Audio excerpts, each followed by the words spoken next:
Pasamos a la agenda nacional. Ayer el Frente de Todos consiguió aprobar en la Comisión de Juicio Político de la Cámara de Diputados la admisibilidad de los expedientes que se tramitan contra los integrantes de la Corte Suprema de Justicia y la apertura de un sumario para acumular pruebas que sostengan la acusación contra los jueces Horacio Rosati, Carlos Rosenkrantz, Juan Maqueda y Ricardo Lorenzetti.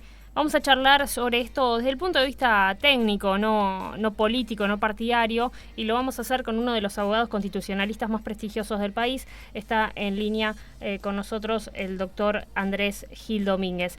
Florencia, los saludas de Río Cuarto. ¿Cómo le va, doctor? Buen día, ¿cómo está, Florencia? Muy bien. Bueno, primero, ¿qué posición tiene usted sobre este juicio político? Obviamente la política partidaria está todo muy engrietado, ¿no? Pero digamos, es un elemento de la democracia, está en la Constitución. Sí, me parece que primero hay que aclarar que el juicio político es una institución de control que rige nuestra Constitución desde 1853, desde que se sancionó, y que de ninguna manera intentar promover un juicio político implica atentar contra la democracia.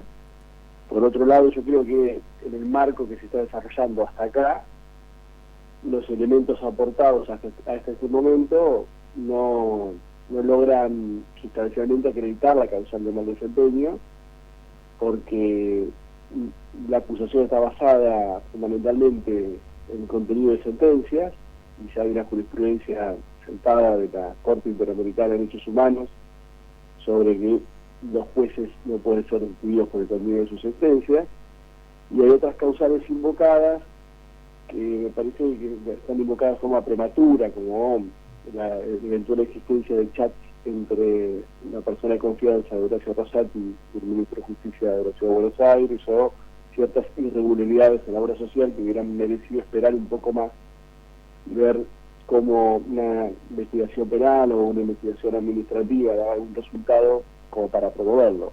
No obstante, esto es un instrumento que está en la Constitución, es un instrumento mixto que tiene una parte jurídica, donde se tiene que garantizar el derecho de defensa, y después una parte política, de reunir o no los votos necesarios para acusar y eventualmente para destituir. Y esto me parece que tiene que quedar bien claro, que es una institución mixta. No habla de juicio político, porque uno puede en la comisión demostrar que existió mal desempeño, y después se va al plenario de la Cámara de Diputados y no se logran los 2/3, y por más que esté demostrado que hay mal desempeño, se puede acusar a la persona que se demostró que incurrió en mal desempeño. Me parece que esos son los tres puntos. No se atenta contra la democracia, es un juicio que tiene un contenido político que se resuelve desde la ley de la política, y hasta acá me parece a mí que los hechos que motivan la promoción no tienen las suficientes solidez como para al día de hoy. Hay que ver qué pasa en esta etapa de instrucción, poder acreditar el mal desempeño. O sea, usted observa que el Frente de Todos impulsa este juicio político cuando usted habla de que se remite a los contenidos de los fallos, es justamente por esto que menciona la oposición, sobre todo, ¿no? De que no le gustan los fallos de la Corte. ¿Sería ese el único argumento que no llega a ser sólido para enjuiciar a la Corte? Es que los fallos de la Corte, que están siendo invocados como sostén del juicio político, tienen muchas cuestiones criticables. Yo las he criticado públicamente, pero están dentro de lo jurídicamente opinable.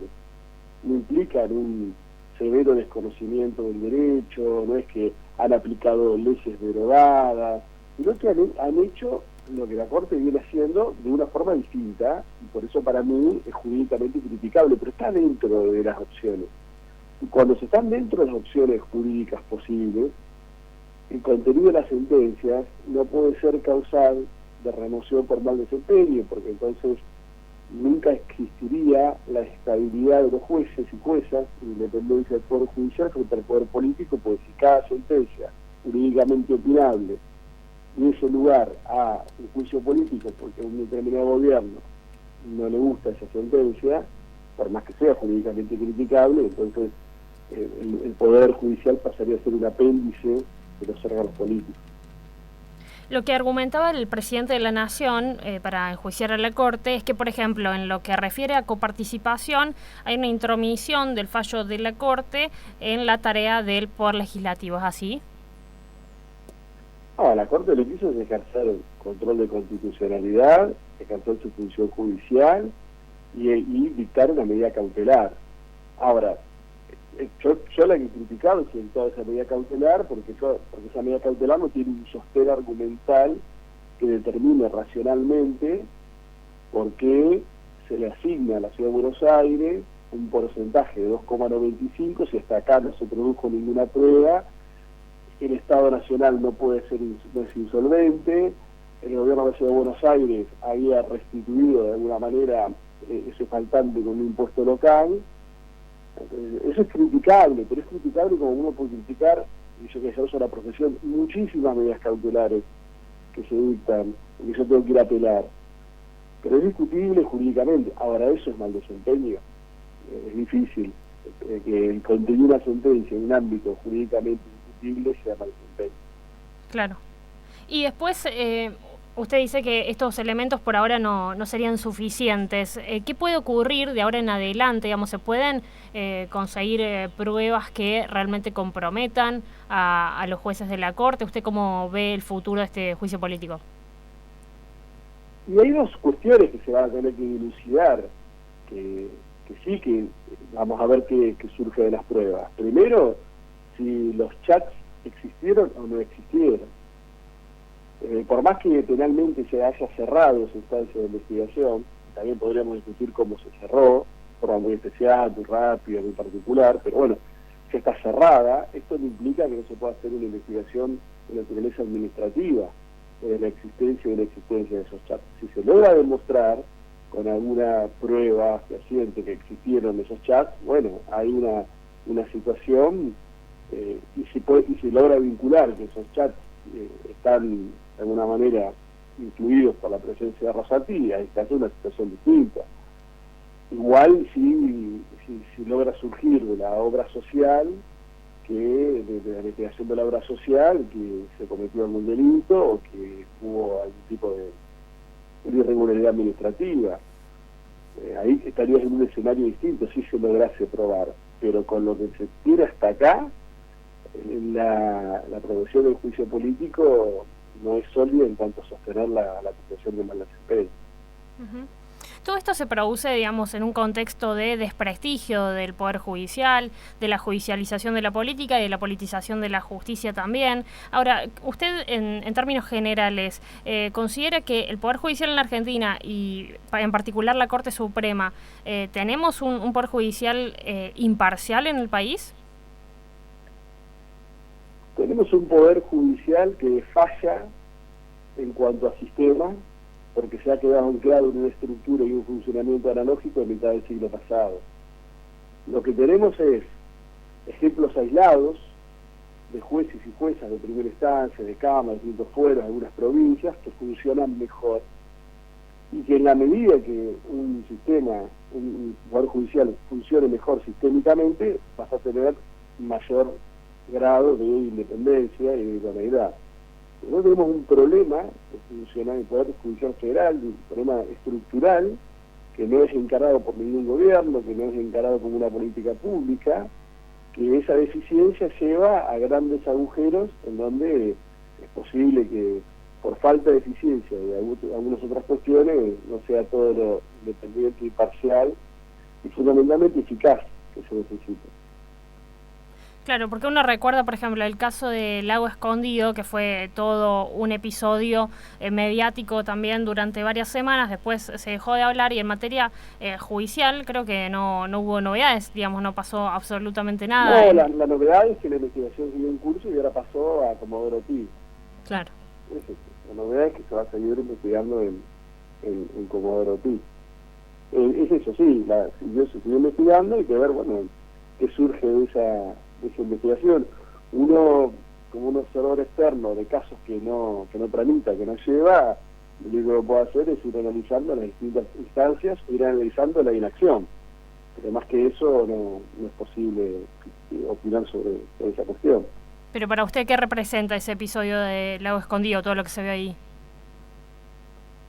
No, representa, en la medida que eso se compruebe, que se verifique, representa primero que quienes estuvieron involucrados, que forman parte del Poder Judicial y del Ministerio Público, sí incurrieron en mal desempeño. Si esto se comprueba fehacientemente por medios distintos a lo que podría ser una exposición ilegal o violando la intimidad de conversaciones privadas, y esto se verifica por otros medios, y los miembros del Poder Judicial, los miembros del Ministerio Público participaron, por más que no sea no pueda ser considerado un delito, incurrir en causar de mal desempeño.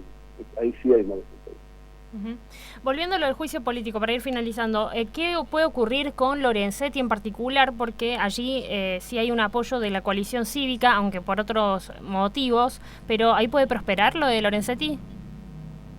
No, porque el plenario de la Cámara de Diputados no están los votos necesarios, que son 2/3 de los miembros presentes para acusar, ni en el marco expuesto por el Frente de Todos, ni en el marco expuesto por la coalición cívica.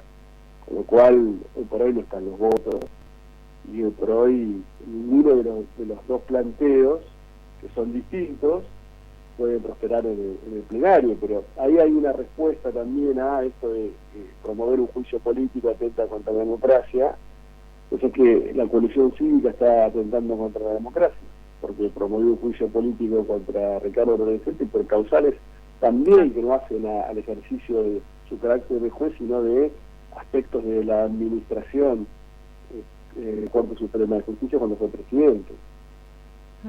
¿Y para usted se debería realizar una reforma judicial en el país? O sea, ¿esto se debería seguir debatiendo, digamos, que esté más...? Sí, pero claro, pero sí, por supuesto. Porque, insisto, el Poder Judicial Federal especialmente está anclado en una lógica y una estructura analógica en mitad del siglo XX, y que gracias al COVID, y que fue unos pocos aspectos positivos del COVID, tuvo un gran impacto e impulso de digitalización, si no seguiríamos todavía yendo a tribunales y llevando los papelitos en escaleras atestadas, con ascensores que no funcionan y con edificios sin baño.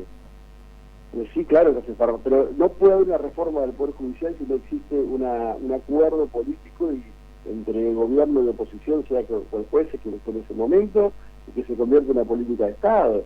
Si no, inmediatamente la oposición le plantea a ese gobierno que quiere reformar y que quiere violar la independencia del Poder Judicial, y cierta lógica que se mueve en el tabú a través de ciertos significantes que lo determinan. Entonces, bueno, alguien quiere reformar y si quiere haber un acuerdo, pero si la oposición el otro día va a decir que todo tipo de reforma siempre va a atentar contra el Poder Judicial, nunca se va a hacer ningún tipo de reforma, especialmente porque el Poder Judicial es muy conservador y endogámico, y no quiere hacer reforma. Bueno, también ahí influyen mucho, digamos, los funcionarios judiciales. Nosotros lo hemos consultado incluso hasta aquí en nuestra ciudad respecto a la opinión, por ejemplo, esto del impuesto a las ganancias, que bueno, obviamente por un sector de la política es muy pedido de que todos los funcionarios judiciales paguen ganancias, y la argumentación desde la justicia, desde los jueces, fiscales, te dicen es que, bueno, pero es una garantía de la independencia de nuestro poder judicial, digamos. Bueno. La garantía del artículo 16 de la Constitución, que establece que todos somos iguales ante la ley, especialmente en este caso ante las cargas tributarias. Lo que la Constitución protege es que no exista una medida específica, unidireccional y especial de sustracción del salario. Ahora, someterse a un impuesto que pagan todos los habitantes de la nación en igualdad de condiciones, más con los salarios que cobra el Poder Judicial, no puede atentar contra la independencia del Poder Judicial. Al contrario, yo creo que la fortalece, claro, porque lo ponen en pie de igualdad con quienes tienen que juzgar para resolver sobre su vida, sus derechos, la propiedad, la libertad. Al contrario, creo que afianzaría mucho más la independencia del Poder Judicial. Bien, doctor, un gusto escucharlo, lo seguimos seguramente por los medios difundiendo la divulgación, digamos, de la ciencia jurídica constitucional. Muchas gracias. Muchas gracias, tenga muy buen día. Hasta luego. Andrés Gil Domínguez, abogado constitucionalista, uno de los más prestigiosos del país, con una mirada más técnica respecto al juicio político. En síntesis, si no lo interpreto mal, esto no es un atentado a la democracia ni nada de esos títulos rimbombantes con los que sale Juntos por el Cambio. Es una herramienta constitucional, ¿sí? Es una herramienta de la democracia, el juicio político. ¿Qué ocurre? Que bueno, en este caso, por la argumentación que da el Frente de Todos, bueno, parece no sólido, digamos, no es suficiente los elementos que brinda como para enjuiciar a la Corte, insisto, de la manera en que lo plantea el Frente de Todos. Básicamente como mal encarado. O sea, es una herramienta que lo puedes usar, que es válido, está bien, pero lo encaraste mal. En este caso, contra la Corte. Ahora, también Gil Domínguez muy a favor de seguir discutiendo qué justicia, qué poder judicial. Primero, qué poder judicial tenemos y después qué justicia queremos. Ya lo venimos tratando en esta semana en otros términos, no tanto desde lo político, sino en casos más bien sociales, como el caso Baez Sosa y demás.